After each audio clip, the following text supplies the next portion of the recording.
Sé que es difícil encontrar el libro en el cual vamos a estar, pero Génesis no debe ser difícil. Génesis es el primer libro de la Biblia. Génesis 1:3. Voy a leer ese versículo. Después vamos a ir al otro extremo. Vamos a ir a Apocalipsis, capítulo 21. Y después vamos a aterrizar en Primera de Juan. ¿Ok? Entonces, Génesis 1:3.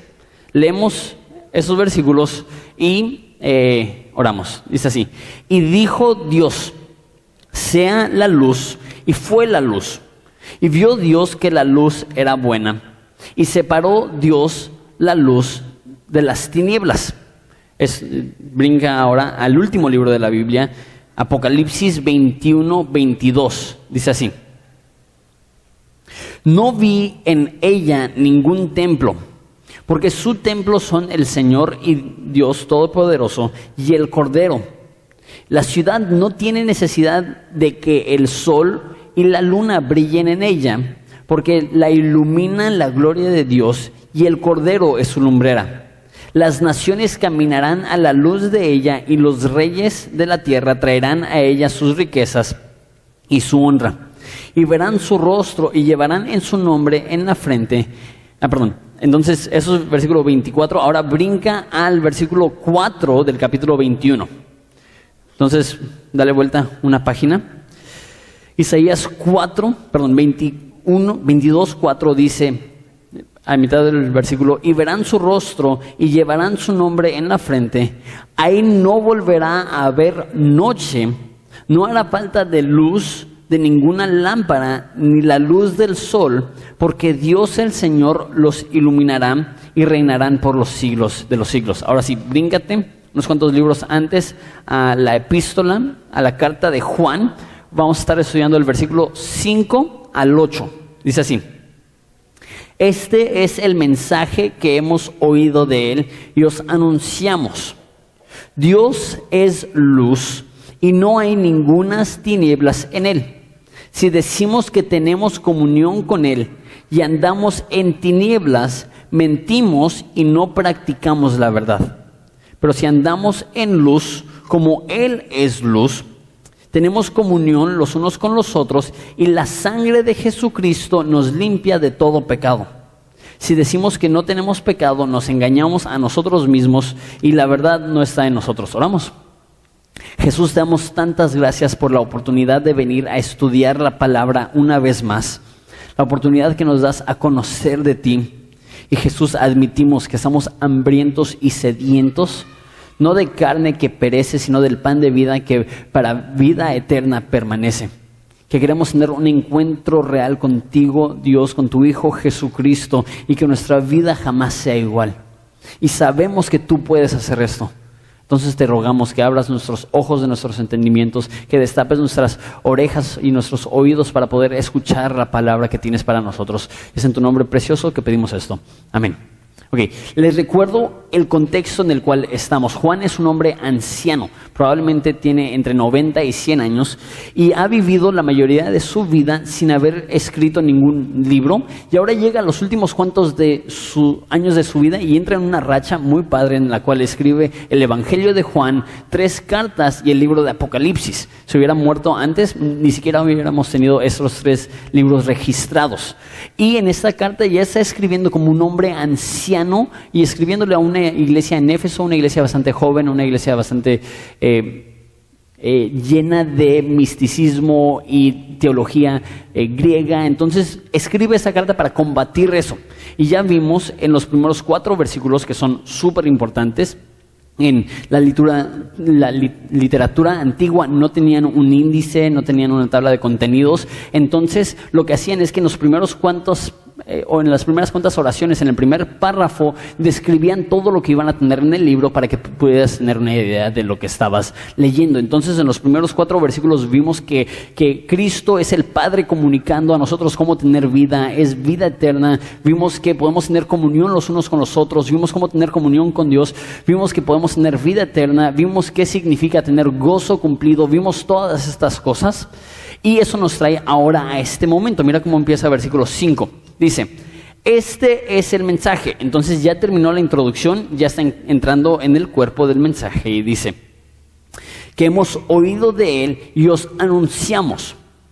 Dios es luz y no hay ningunas tinieblas en Él. Ok, Él dice aquí, este es el mensaje. No dice, este es un mensaje. No dice, este es un aspecto del mensaje. No dice, esto es parte del mensaje. Eso es importantísimo. Esto es el mensaje. Juan, como un hombre de 100 años, escribiendo las últimas palabras de su vida, dice, este es el mensaje de Jesucristo. Importantísimo. ¿Y qué es lo que dice? Dios es luz. Y esta es una de varias definiciones que le da Juan a Dios. Dice aquí que Dios es luz. Va a decir más adelante en el capítulo 4 que Dios es amor. Va a decir que Dios es puro y va a decir que Dios es justo. Entonces, esas no son definiciones de lo que hace Dios. No dice Dios ilumina. Dice Dios es luz. No dice Dios ama. Dice Dios es amor. Obviamente Dios sí ilumina y obviamente Dios sí ama, pero es mucho más que eso. Es su esencia. Es cómo es Dios. Y eso es importante porque en nuestra cultura del siglo XXI occidental es muy diferente a la audiencia a la cual está escribiendo Juan. Nuestra cultura dice esto: nosotros podemos saber quién es Dios y usamos textos religiosos para ayudarnos a entenderle mejor. Pero tenemos como humanos una idea básica de quién es Dios. No es así la Biblia. La Biblia no fue escrita para ayudar el conocimiento que ya tienes de Dios. La Biblia fue escrita para ayudar a personas que no tienen idea de quién es Dios. Y si tú llegas y dices, no, es que yo creo que Dios es así, y buscas una religión que concuerde con tu Dios, el cristianismo no es así. No es que tú eliges tu Dios y buscas un texto para que te revele cómo mejor conocerle. Es que Dios es luz. Y es imposible conocer a Dios a menos de que Él se nos haya previamente revelado. Ok, entonces, Dios es luz. ¿Y por qué es tan importante esto? Vimos Génesis 1 que empieza con Dios diciendo, sea la luz, y fue la luz.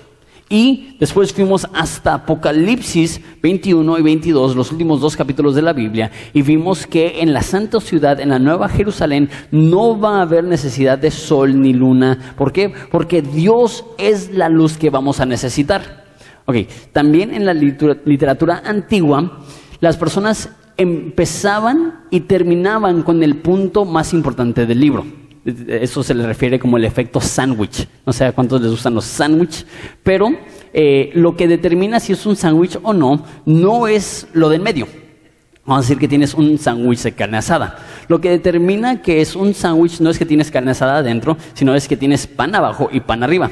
Si tienes tortilla abajo y tortilla arriba, ya no es un sándwich. Entonces lo que le da la identidad, lo que le da el enfoque, es lo que está al principio y lo que está al final. También en la literatura antigua, si querías ver cuál es el enfoque del autor, si querías ver cuál es el punto, agarras la primera hoja y leías, y agarrabas la última hoja y leías y decías, ok, luz, luz, el punto de la Biblia es luz.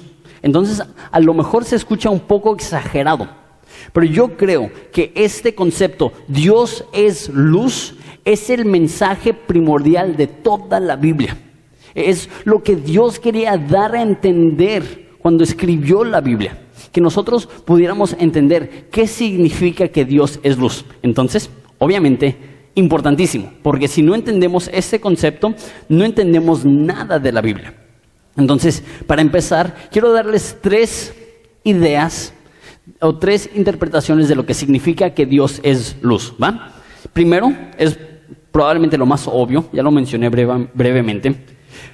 Dios es luz significa que no podemos conocer a Dios a no ser que Él se nos revele. Eso es lo que significa. Dios es luz y el entendimiento que tenemos nosotros no es que Dios es luz, es que nosotros tenemos una lámpara, estamos buscando a Dios, si estás aquí o estás aquí y estás aquí. Eso no es el entendimiento que nos está dando. Está diciendo, Dios es luz. La forma que lo dice C.S. Lewis, autor de Crónicas de Narnia, un autor cristiano del siglo XX. Dice, creo en el cristianismo por el mismo motivo por el cual creo en el sol. No tanto porque lo veo, sino porque a través de él veo todas las cosas. Igual con Dios. Creemos en Dios como creemos en el sol. No solamente porque le podemos ver, pero si dejara de existir no vemos nada. Dios es la gran razón detrás de todo. Y no podemos conocer a Dios a menos de que Él previamente se haya revelado a nosotros. Ok, entonces ese es el primer entendimiento. El primer entendimiento es, para poder conocer a Dios, Él se necesita revelar a nosotros. Y gracias a Dios que tenemos la Biblia.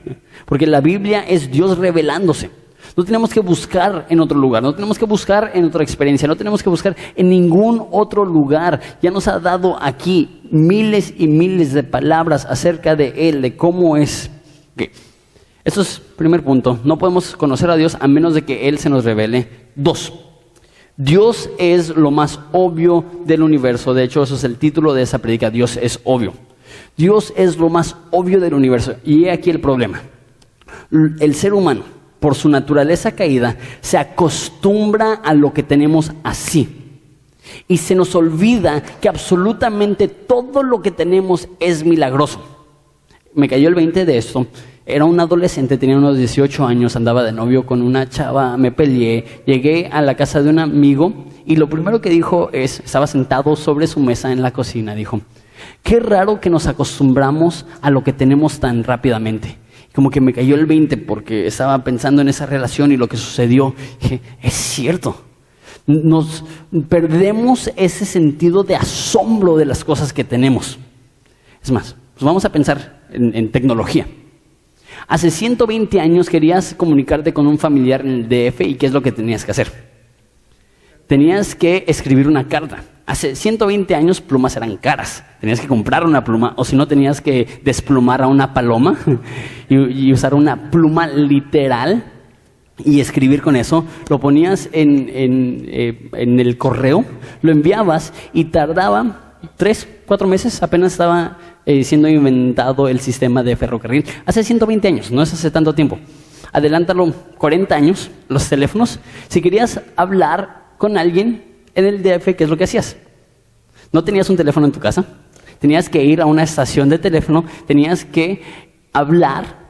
Y de hecho, hace poco acabo de terminar de leer una biografía de un pastor en el tiempo de la Segunda Guerra Mundial y él estaba viviendo en Inglaterra hablando a Alemania. Y puso en su biografía que una llamada de 15 minutos le costó tanto dinero y había una nota de pie que decía que hoy en día una llamada de 15 minutos le costó $150. O sea, 1,800 pesos una llamada de 15 minutos. Ok, y ahorita nosotros estamos con nuestro teléfono mandando un mensaje como que ¡apúrate! Y ni siquiera nos damos cuenta lo mucho que ha avanzado la tecnología. De hecho, escuché un comediante que estaba diciendo que se metió en un avión y que nunca le había tocado que el avión tenía Wi-Fi. Entonces se subió y dijo, ¡wow! Wi-Fi en el avión. Estoy a 10,000 metros de altura y estoy en Facebook. Así como que súper emocionado y de repente deja de funcionar el Wi-Fi. Y se enoja. ¡No! ¿Cómo puede ser que no funcione? Yo estaba como que, hace un segundo estaba maravillado que ya existía y ahora soy frustrado porque algo que nunca he tenido en mi vida, de repente lo tengo un segundo, ya no lo vuelvo a tener y estoy enojado. Y eso nos pasa. ¿Han ido de vacaciones? A lo mejor Baja Sur, no sé, Cabo, La Paz, y llegas el primer día y vas a la playa, estás como que te tomas una foto de los pies en la arena y lo subes al Facebook porque eso es lo que hacen todos los que están de vacaciones. Le pones sufriendo y ya lo pones en el Facebook para que todos vean que estás en La Paz o lo que sea. Y primer día excelente, segundo día excelente, tercer día, ¿qué es lo que estás haciendo? Viendo televisión. Es como que, ¿cómo puede ser que nos acostumbramos tan rápido? Eso lo estaba pensando toda la semana. Vivimos en Ensenada. Vi la puesta del sol, no sé si la vieron ustedes, hace como 2 o 3 días. Así una pintura divina y yo me quedo. Imagínate la infinidad de personas que no viven cerca del mar, para empezar. Imagínate la infinidad de personas que no tienen un clima como Ensenada. Imagínate la infinidad de personas que no tienen una cultura o una ciudad o una gastronomía como Ensenada. Entonces empecé a pensar, y ni lo vemos. Todas estas bendiciones pasan desapercibidas. Lo mismo, desgraciadamente, desafortunadamente, sucede con Dios. Tenemos tanto que Él nos da. Para empezar, la vida, aliento, cuerpos que funcionan y ni siquiera lo notamos. Y no es hasta que lo perdemos momentáneamente y no lo perdemos del todo que ya estamos reclamándome, Dios, ¿cómo puede ser? Cuando en realidad deberíamos estar asombrados cada día que podemos funcionar. Y los científicos no lo pueden explicar. Es más, este último mes descubrieron un nuevo ligamento en el cuerpo humano. Porque nos gusta pensar como humanos en el siglo XXI que ya lo sabemos todo. Un ligamento en el codo. O sea, no está súper escondido. Es que los científicos siguen conociendo y conociendo y descubriendo, pero perdemos ese sentido del asombro. Dios es increíble, Dios es obvio. Y lo que sucede es que, como dije, porque siempre lo hemos tenido. Siempre hemos tenido, no sé, cabello en la cabeza, siempre hemos tenido aliento en nuestros pulmones, siempre hemos tenido uñas y ojos y no nos asombra.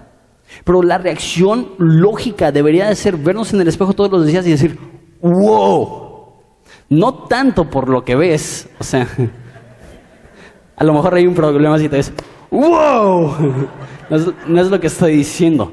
Lo que estoy diciendo es, tengo pestañas, tengo cejas que me tapan el sol, a mí me tapan mucho el sol, tengo ojos que pueden ver luz y tengo una lengua que puede saborear y tengo una boca que puede procesar o masticar la comida. ¿Cómo existe esto? Hay una respuesta lógica, solamente una respuesta lógica, y eso es Dios. Dios es lo más obvio. De hecho, en Romanos, Pablo dice que Dios ha puesto suficientes evidencias en la creación que todos los humanos están sin excusa. David el salmista dice, el necio ha dicho en su corazón, no existe Dios. Nota, no el tonto, el necio.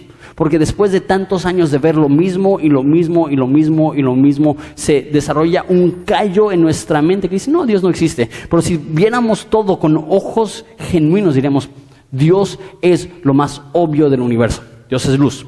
En Él no hay tinieblas, me encanta. Como dije hace un segundo, Dios no se está escondiendo.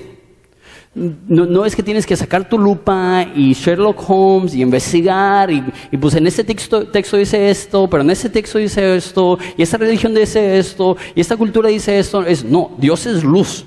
Dios se ha revelado. Dios no tienes que buscarlo. ¿Qué es lo que necesitas? Abrir los ojos. Porque la Biblia dice que todos somos espiritualmente ciegos.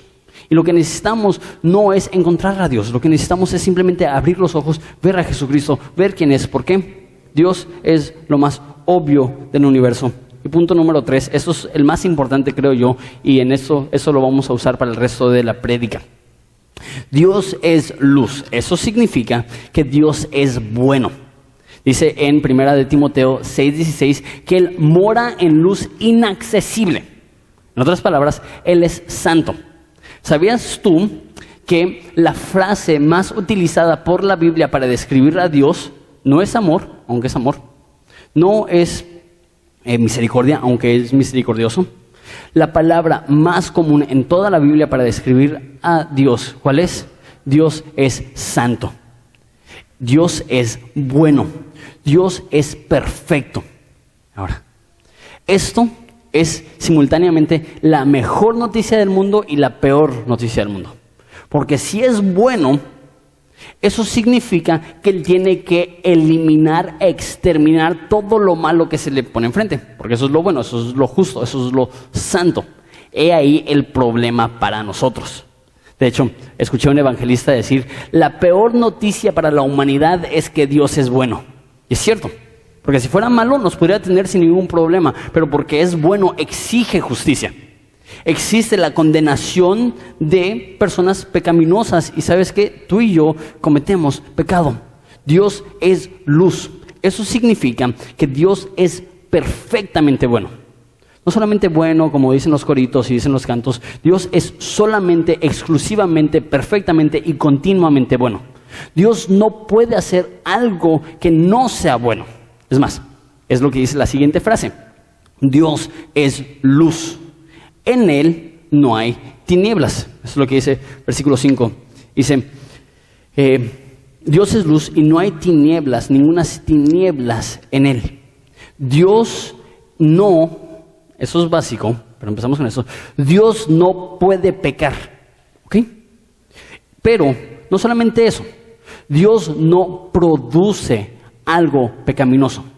La Biblia dice que cuando Él creó el mundo, lo creó perfecto, completamente bueno, enteramente bueno. Cuando vemos un error, cuando vemos un pecado, no podemos decir Dios produjo eso. ¿Por qué? Él es bueno.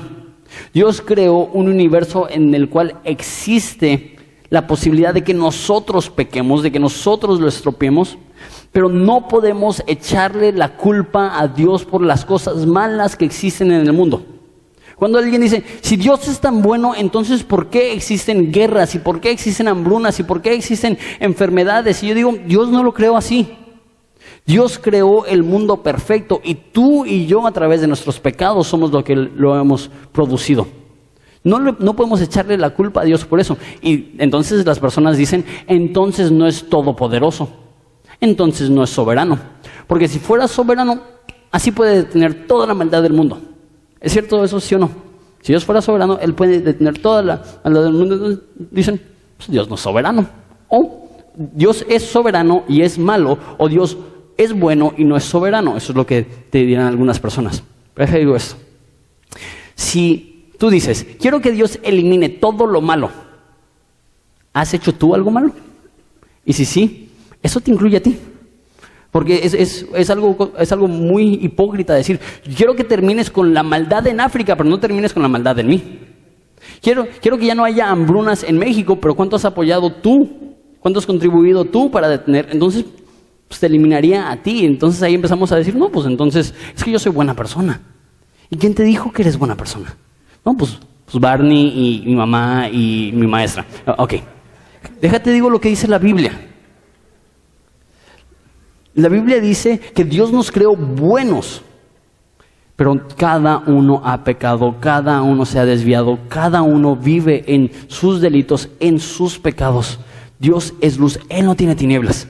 Y eso presenta un problema. Mira lo que dice el versículo 6.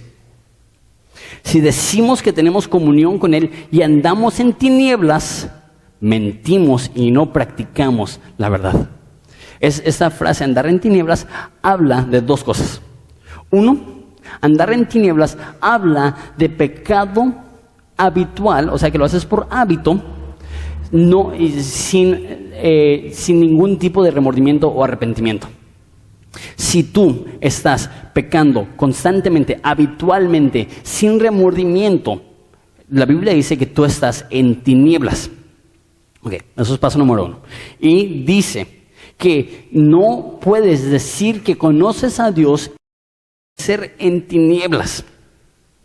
Me encanta en un aspecto, obviamente eso es durísimo, palabras muy fuertes. Me encanta porque la Biblia dice que Juan es el discípulo amado y la historia le llama el discípulo del amor. Y me encanta que el discípulo del amor es una de las personas más directas. ¿Cómo te zafas de esto? Si uno dice tener comunión con Dios y anda en tinieblas, el tal miente. Escúchame bien, en amor, porque eso es lo más amoroso que te puedo decir. Te puedes autoengañar. Y esto es de lo más peligroso que puede existir. Cuando tú estás convencido que estás bien con Dios, cuando en realidad no estás bien con Dios. Y esto se escribió, creo, en gran parte a gente joven en Éfeso, que ya es la segunda o tercera generación de cristianos. Y dicen, claro que estoy bien con Dios. Pues tengo toda mi vida en la iglesia, mis papás son cristianos. Y él dice, ¿estás viviendo en pecado? ¿Estás viviendo en pecado constante, habitual? Entonces, no conoces a Dios.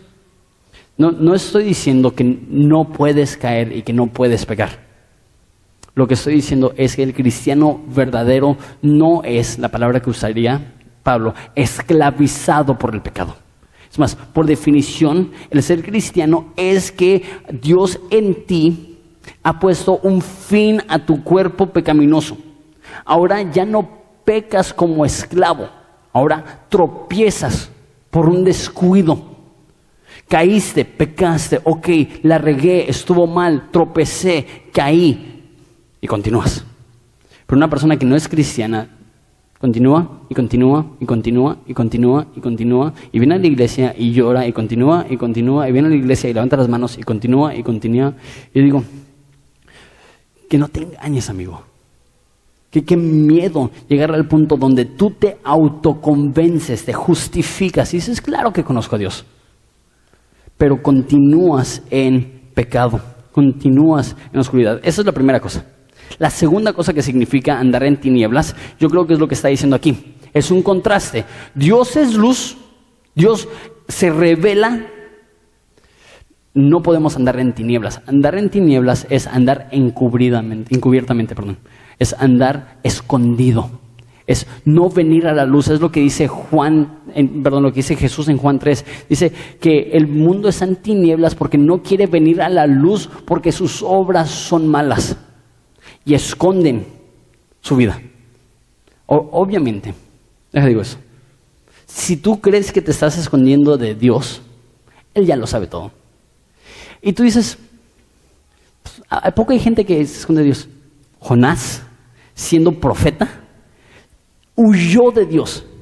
Yo digo, ¿no leyó los salmos donde David dijo, ¿a dónde huiré de ti?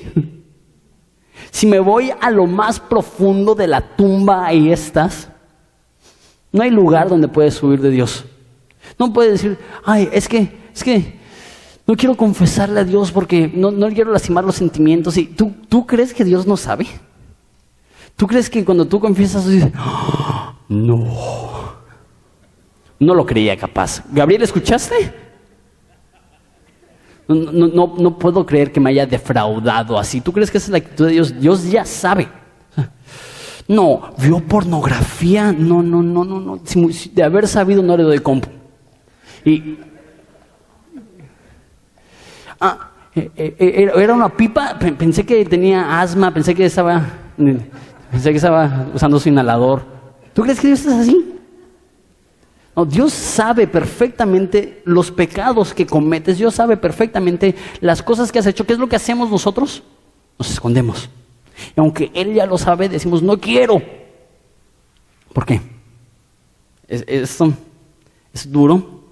Me pega a mí, nos pega a todos. Porque el venir a la luz con Dios hace que también vengamos a la luz con los demás.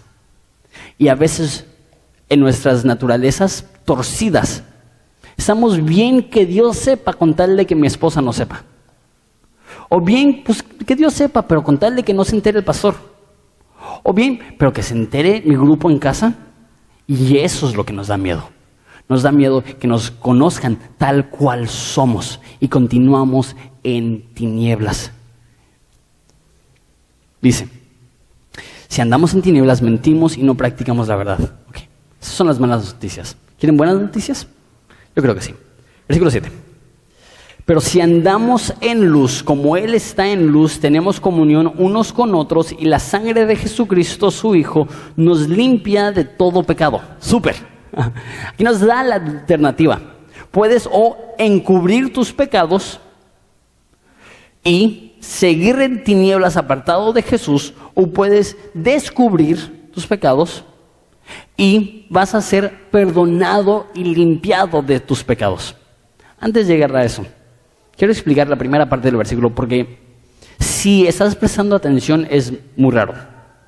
Versículo 5 dice, Dios es luz. No dice, Dios tiene luz, o Dios está en la luz, o Dios es una luz. Está diciendo, Dios es luz. O sea que no hay iluminación fuera de Dios. ¿Va? Pero, versículo 7, míralo bien, dice, si andamos en luz, como Él está en luz. Ok, si Dios está en luz, significa que la luz origina en otro lugar y Dios está ahí. Muy confuso, muy raro. Y más porque acaba de decir, Dios es luz. ¿De qué estará hablando? Yo creo que aquí hace una transición de hablar del Padre, Dios es luz, y empieza a hablar de Jesús. ¿Por qué creo esto? Porque en el siguiente capítulo dice que si uno quiere tener comunión con Jesús, debe de andar como Él anduvo. O sea, que en unos cuantos versículos dice, si quieres tener comunión, tienes que andar como Él anduvo. Y aquí está diciendo, si quieres tener comunión, tienes que estar en la luz como Él está en la luz. Yo creo que aquí está haciendo referencia a la vida de Jesús en esta tierra, a la encarnación. Que Jesús cuando estuvo aquí, Él anduvo en la luz. Dice en el Evangelio de Juan, dice, no hago nada escondido, hago todo públicamente y abiertamente. Entonces, he estado pensando en eso una vez más toda esta semana y me quedo, ¿cómo puedo describir estar en la luz como Él está en luz? ¿Cómo podemos comparar nuestro caminar con Dios con el caminar con Dios de Jesús? Y lo único que pienso es, cuando tienes una luz realmente radiante, realmente grande, le pones algo enfrente a esa luz y dejas de ver el objeto y continúas viendo la luz. Te dejo un ejemplo. Vamos a decir que tú estás viendo el sol, no lo recomiendo, pero vamos a decir que tú estás viendo el sol y se te pasa una mosca. Estás viendo la mosca, ¿qué es lo que pasa al momento que la mosca está enfrente del sol? Dejas de ver a la mosca. Porque el sol está emitiendo tanta luz que se pierde. De hecho, es interesante ver, hace poco vi una foto de la estación espacial enfrente de la luna, no el sol. Y se pierde completamente. La ves un poquito al lado y se ve perfectamente, pero nada más viene y tiene tanta luz de fondo. Se pierde. Lo mismo pasa. ¿Qué es lo que sucede cuando tienes mucha luz de fondo y ninguna luz de frente? No pueden ver tu cara, no pueden ver tus facciones. Yo creo que eso es lo que está diciendo. Estar en luz significa perderte en Jesucristo, perderte en Dios, donde tú estás en Él y cuando la gente te ve, no te ve a ti, ve la luz de Dios a través de ti. Es lo que dice Jesús en Mateo cuando dice que tal brillen nuestras buenas obras, que vean nuestras buenas obras y glorifiquen al Padre que está en los cielos.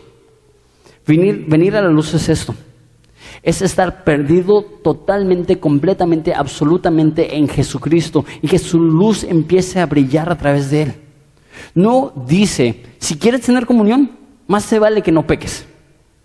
Porque veremos en versículo 8 que dice que si uno dice que no tiene pecado, miente. Entonces nos presenta los dos extremos. El extremo que dice, pues yo no necesito a Dios. ¿Por qué? Porque yo hago lo que a mí me pega la gana y a mí nadie me va a decir qué hacer. Es las primeras personas que están en tinieblas. Pero después va a decir también que si uno cree que no tiene pecado, también se engaña. Hay personas que no quieren venir a Dios porque quieren continuar en su vida rebelde. Y hay personas que no quieren venir a Dios porque no creen que le necesitan. Porque creen que ya están bien. Entonces, cuando venimos a la luz, acuérdense, va a exponer nuestros pecados. Y vamos a estar expuestos. Y eso da miedo. Porque decimos, es que no saben. Y muchos no saben. Y estoy en un puesto interesante siendo pastor y dando consejerías. Y me entero de cosas que hacen las personas aún dentro de Horizonte. Yo digo, ¿cómo? Pedófilos y gente que tú te dices, te ves tan normal y da miedo. Si vengo a la luz, ¿qué es lo que pasará? Dice dos cosas. Tenemos comunión los unos con los otros. Voy a hablar de eso en un segundo. Quiero enfocarme en la segunda parte. Y la sangre de Jesucristo, su Hijo, nos limpia de todo pecado. ¿Qué es lo que sucede cuando vienes a la luz? Cuando confías en Jesucristo, cuando te dejas caer ante Él, su sangre nos limpia de todo pecado. Ahora, eso es extraordinario, porque tú y yo posiblemente podemos entender que nos perdone. Okay. Hiciste algo mal, no te voy a regañar, no te voy a castigar, eso es perdón. No te voy a tratar como tus acciones merecen. Igual y eso ya es extraordinario. Pero aquí está diciendo más que eso. Aquí no solamente es perdón. Esto es lavamiento de pecados. Esto es el borrar de los pecados. Está erradicando los pecados. Escúchame bien. Y esto no es un concepto racional. Eso es 100% fe. Eso lo vas a tener que creer, no porque tu conciencia te lo dice, lo tienes que creer porque la palabra de Dios lo dice. Esa es lo que los teólogos llaman imputación de justicia. O sea, que no solamente te perdona Dios, sino que te regala su santidad, te regala su perfección, borra todos tus actos malos. Entonces, esa es la palabra teológica, la palabra acá entre nos, entre cuates, es que, y escúchame bien, y créelo, te ruego, por favor, que lo creas. Dios déjalo de otra forma. Dios no interactúa contigo conforme a tus pecados. Si Dios interactuara contigo conforme a tus pecados, te destruiría. Pero Dios decide al momento de interactuar contigo como si jamás hubieras cometido ni siquiera un pecado. Dios, cuando te ve, te ama de esta forma, como si tú fueras totalmente perfecto, como si tú jamás hubieras pecado. Ahora la pregunta es, ¿has pecado? Sí. Son las 2, ni siquiera son las 12:10 el domingo, y sé que todos ya pecaron, de alguna forma. Entonces, ¿vas a pecar? Sí. Entonces, ¿cómo lo hace Dios? Lava tus pecados, limpia tus pecados. De hecho, esta palabra aquí nos lava de todos los pecados. El verbo que usa no está hablando de pasado, está hablando de algo continuo. O sea, el momento que cometes un pecado, Dios ya lo limpia. El momento que tú cometes ese error, Dios ya lo limpió. El momento que tú cometes esta atrocidad, Dios ya lo limpia. Eso no es para todos. Eso es para aquellos que andan en la luz. ¿Y cómo sabes que estás en la luz? Era lo anterior. Dice, tenemos comunión los unos con los otros. Sabes que estás siendo honesto con Dios cuando estás siendo honesto con su pueblo. Donde no llegas con hipocresía y falsedad intentando ser alguien que no eres. Ok, no empiezas aquí. Nadie empieza una relación diciendo, hola, mi nombre es tal y tal, soy un pervertido. Mucho gusto. No empezamos nuestras relaciones ahí. Pero el cristiano, conforme va avanzando en su conocimiento de Jesús, va a ir también profundizando en sus relaciones y va a poder tener amigos cristianos con los cuales puede decir, ¿sabes qué, bro? Ora por mí, estoy batallando, con pornografía, estoy siendo muy impaciente con mis hijos, le alcé la voz a mi esposa, estoy siendo un patrón cruel, estoy siendo un trabajador flojo, necesitas orar por mí. Y andamos en la luz. ¿Qué es lo que sucede? Al andar en la luz profundizan las amistades. Al andar en honestidad profundizan tus relaciones y tus amistades. Falsedad produce superficialidad. Si batallas con relaciones superficiales es porque no has sido honesto. Si batallas con relaciones superficiales es porque sigues intentando ser alguien que no eres, en vez de venir a la luz y confesar lo que has hecho. Una vez más, eso no es con todos. Aquí cuando dice unos con otros está hablando con cristianos. Ten cuidado también al momento de confesar que sea una persona que ya se ha ganado tu confianza. Que sea una persona que ya puedes ver, este es un hermano en Cristo, que lo va a poder procesar de una buena forma y no me va a lastimar o a herir con esta información. Pero es necesario. Ok. Tenemos comunión los unos con los otros. Y dice, con ese versículo termino. Si decimos que no tenemos pecado, nos engañamos a nosotros mismos y la verdad no está en nosotros. Quiero dirigirme particularmente a no cristianos.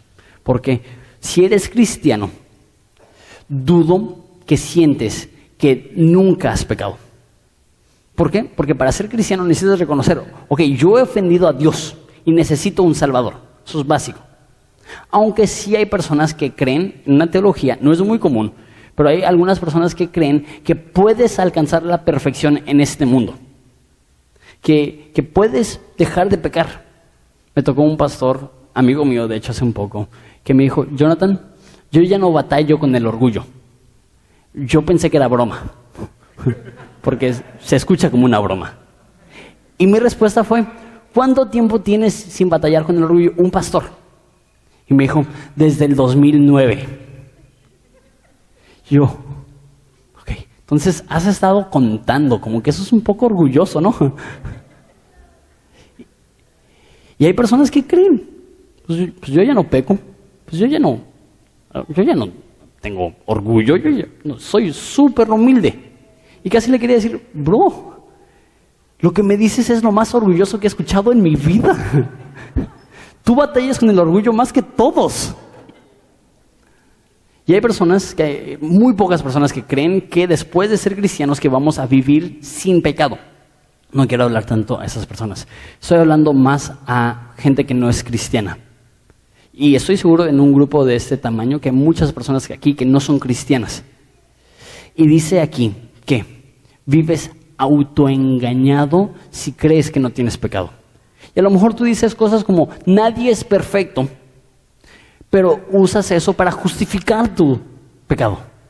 Usas eso para decir, sí, si nadie es perfecto, pues todos estamos iguales, y si todos estamos iguales, pues no soy mala persona. Pero no es así.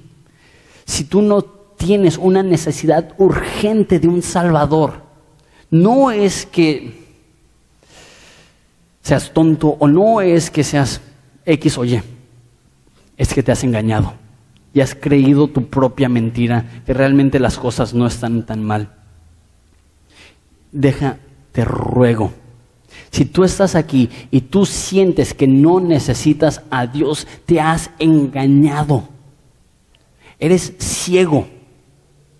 No puedes ver lo que Dios tiene y quiere para ti. John Piper usó esta imagen en ese sermón increíble, que si un ciego solamente está tocando, puede ser que toque algo que se sienta suave y caliente, que toque algo que se sienta duro y frío, y que abrace aquella cosa que se siente suave y caliente, y se prende la luz y se da cuenta que es una fiera que quiere destruirlo, y lo frío y duro era la espada de aquel que le quería salvar. Y a lo mejor tú estás abrazando tu estilo de vida diciendo, es que eso es lo mejor para mí.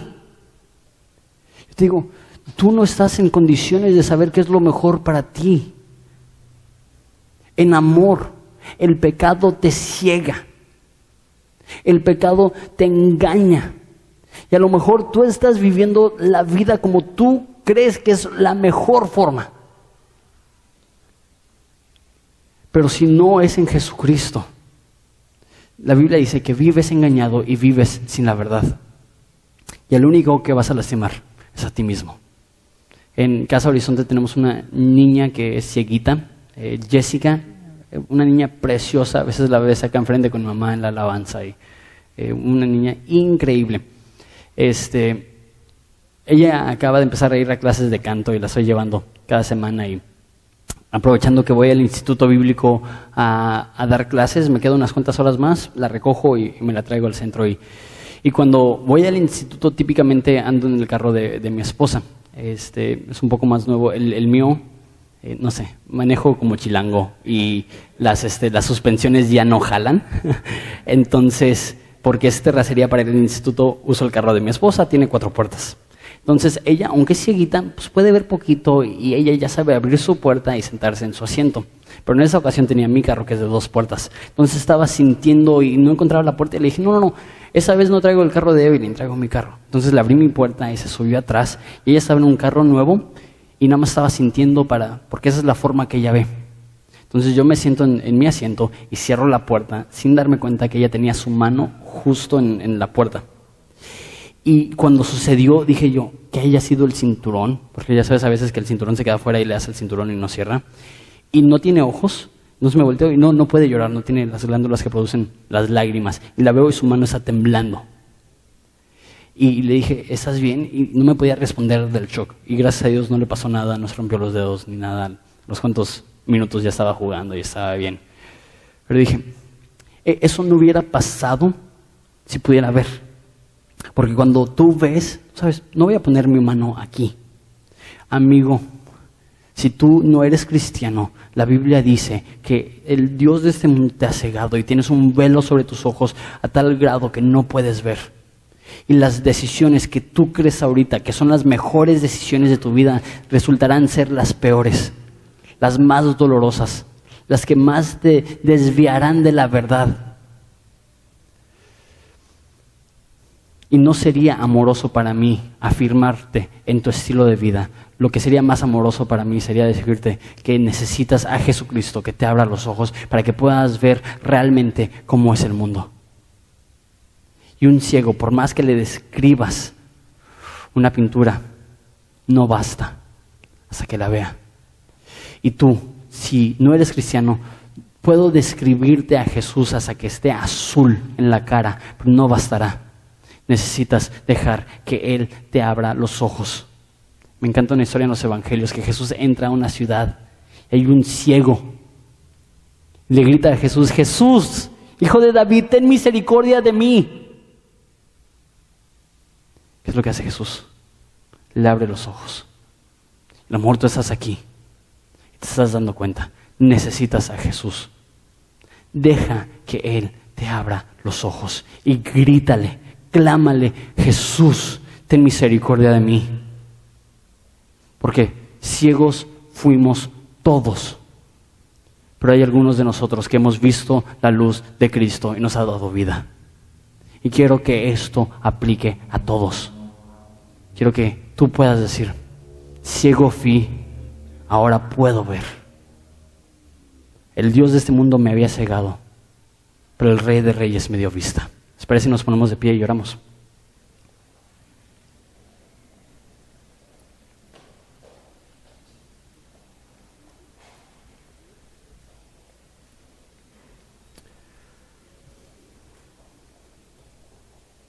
Padre, te damos gracias por ser luz en tinieblas. Tú alumbras nuestra vida. Tu palabra es luz, camino.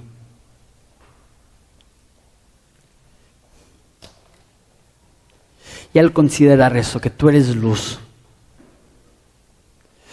mi corazón está pesado. Pensando que hay personas aquí que han vivido 20, 30, 40, 50, 60, 70 años sin ver la luz.